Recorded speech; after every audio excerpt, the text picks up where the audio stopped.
Hello gamers, welcome to brain Tamil. So ரீசெண்டாக நான் play ஸ்டோர்ஸில் பார்த்த ரொம்ப ஒஸ்ட்டான கேம்ஸ் தான் இன்றைக்கி நம்ம இந்த வீடியோவில் பார்க்க போகிறோம். ஸோ இது வந்து ஒரு டாப் 10 டாப் 5 கேம்ஸாக இருக்காது. நான் இந்த வீடியோவில் சொல்ல போகிற எல்லா கேம்ஸுமே ரொம்ப இதெல்லாம் என்னடா கேமுன்னு காய்த்து போகிற அளவுக்கு கேம்ஸ் எல்லாம் நான் ப்ளே ஸ்டோரில் ரீசெண்டாக பார்த்துட்டு இருந்தேன். ஸோ அதை பற்றி உங்ககிட்ட ஷேர் பண்ணலாம் தான் இந்த வீடியோ. இப்போ நம்ம முழுசாக பாருங்கள். ஒரு அப்பசமாக வாங்க வீடியோக்குள்ள போகலாம்.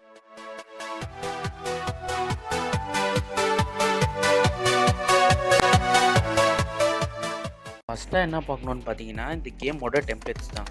இந்த கேமோட டெம்ப்ளேட்ஸு கிட்டத்தட்ட ப்ளே ஸ்டோரில் எல்லா கேம்ஸுமே நான் பார்த்த ஒஸ்ட் கேம்ஸ் எல்லாம் ஒரே மாதிரி தான் இருக்கும். பேஸ் என்னன்னு கேட்டிங்கன்னா ரன்னிங் கான்செப்ட் தான். சப்வே சஃபர்ஸு இல்லைனா அந்த டாம் கோல்டன் மாதிரி இதுவுமே ஒரு ரன்னிங் கான்செப்ட் தான். அவங்க ரன் பண்ணிகிட்டே இருக்க சொல்ல அந்த பாயிண்ட்ஸை கேட்ச் பண்ணி அவங்க ஒன்றும் அந்த கேம் வந்து கோ த்ரூ பண்ணி போகிற மாதிரி இருக்கும். ஸோ அதை பொறுத்து பற்றி பார்த்தீங்கன்னா ஒரு கேம்ஸுக்கு கான்செப்ட் மட்டும் வரும். இதெல்லாம் பம் ரன்னு சொல்லிட்டு ஒரு டிஃப்ரெண்ட்டான கேம்லாம் இருக்குது. அதெல்லாம் சொல்லலாமா இல்லையான்னு கூட எனக்கு தெரியல. அந்த மாதிரி க்ரியேட் பண்ணி விட்டுட்டுருக்காங்க ப்ளே ஸ்டோரில். ஆனால் இதில் இன்னொரு முக்கியமான விஷயம் என்னன்னு கேட்டிங்கன்னா, இந்த கேம்ஸ் எல்லாம் ப்ளே பண்ணுறவங்க ஒன்று 18+ அபோவோ இல்லை இந்த கேமை நல்லா புரிஞ்சு அதுக்கப்புறம் இந்த கேமை ப்ளே பண்ணுறவங்க கிடையாது. இந்த கேமை ப்ளே பண்ணுற எல்லாருமே மோஸ்ட்லி சின்ன பசங்க தான். அண்டர் 10 ஏஜுக்குள்ளே இருக்கவங்க தான் இந்த கேம்ஸ் எல்லாம் ப்ளே பண்ணுறாங்க. நான் பார்த்த வரைக்கும் நிறைய சின்ன பசங்க இந்த மாதிரி கேமை ப்ளே பண்ணி ரொம்ப ஃபன்னாக இருந்துகிட்டு இருக்காங்க. ஆனால் அவங்களுக்கு அது என்னன்னு புரியலை.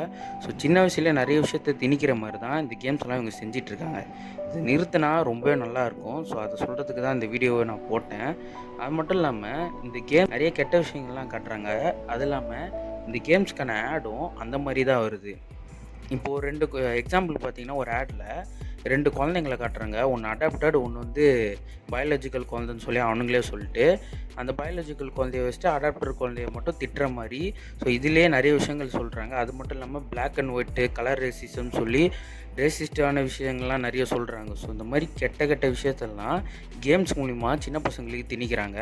ஸோ இந்த விஷயத்த ப்ளே ஸ்டோர்லேருந்து நீக்கணும்னு சொல்லி நான் கேட்டுக்கிறேன். ஏதாவது ஐடியா இருந்ததுன்னா கமெண்ட்ஸில் போடுங்க. ஸோ என்னோடய ஆப்பை கேட்டதுக்கு ரொம்ப நன்றி. ஆப்பிங் time it's over. Okay gamers, இந்த வீடியோ முழுசாக பார்த்ததுக்கு நன்றி. இந்த ஆப்பிங் டைமை உங்களுக்கு பிடிச்சிருக்கோன்னு நம்புகிறேன்.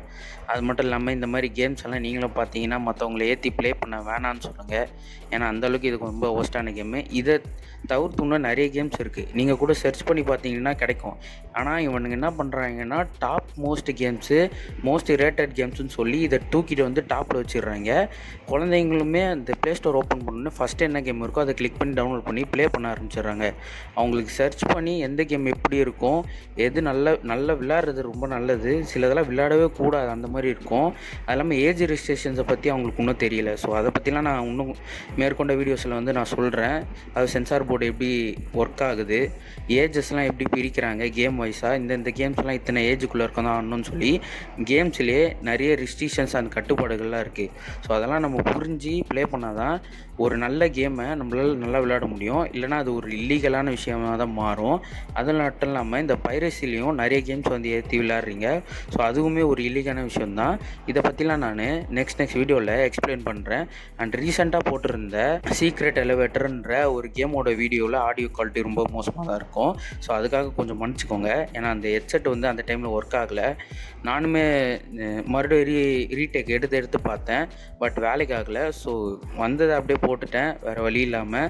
ஸோ அதுக்காக மட்டும் மற்ற இடத்துல மன்னிப்பு கேட்டுக்கிறேன். ஸோ உங்களை இன்னொரு சுவாரஸ்யமான வீடியோவில் சந்திக்கிறேன். Until then by.